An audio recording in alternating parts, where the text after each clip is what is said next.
Hi guys, welcome to our channel. ఈ రోజు వరకు ఎలిమినేషన్ హడావిడిలోనే ఉన్నారు. కానీ రేపు అంటే మండే, రేపే నెక్స్ట్ వీక్ నామినేషన్స్. రేపు మాత్రం హోరా హోరీగా ఉంటుంది. ఎందుకంటే కొంచెం వీక్గా ఉన్న వాళ్ళలో బేబక్క తర్వాత శేఖర్ భాషనే. కానీ శేఖర్ భాషని అంత ఈజీగా మాత్రం బయటికి పంపరు. పైగా నామినేషన్ అప్పుడు నిఖిల్ని శేఖర్ భాష నామినేట్ చేశాడు. దానికి కారణం కూడా చాలా సాలిడ్గా చెప్పాడు.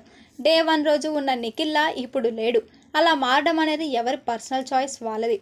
కానీ వాళ్ళకి వీళ్ళకి భయపడి తన నేచర్ని మార్చుకునేవాడు చీఫ్గా ఉండటం కరెక్ట్ కాదు. అసలు హౌస్లో ఉండటానికే ఎలిజిబుల్ కాదేమో అని నా ఒపీనియన్. అందుకని నేను నిఖిల్ని నామినేట్ చేస్తున్నా అని శేఖర్ భాష చెప్పాడు. అలాగే నిఖిల్ కూడా గట్టిగా డిఫెండ్ చేసుకున్నాడు. నిఖిల్ ఊపు చూసి శేఖర్ భాషని నిఖిల్ కూడా నామినేట్ చేస్తాడనుకున్నాం. కానీ నిఖిల్ పెద్ద ట్విస్ట్ ఇచ్చాడు. నిఖిల్ సోనియాని నామినేట్ చేశాడు.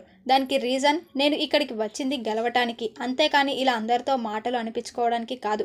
నేను గెలవాలంటే సోనియాకి ఎనిమీగా అయినా ఉండాలి, లేదంటే సోనియా హౌస్ నుండి అయినా వెళ్ళిపోవాలి. అందుకని నేను సోనియాని నామినేట్ చేస్తున్నాను.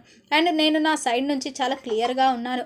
అయినా కూడా అందరికీ ఆ థాట్ వచ్చింది, అంటే సోనియా అలా బిహేవ్ చేయబట్టే వచ్చింది అని నిఖిల్ గట్టిగా చెప్పాడు. ఇంతలో సోనియా, నిఖిల్ కొంచెం దిమాగ్తో ఆలోచించు. వాళ్ళు వీళ్ళు అనుకుంటున్నారని నన్ను నామినేట్ చేస్తున్నావు. ఇంత వీక్ పర్సనాలిటీ నువ్వు. నేను ఇంకా చాలా స్ట్రాంగ్గా అనుకున్నాను. You totally disappointed me Nikhil అని సోనియా కూడా చాలా సీరియస్ అయింది.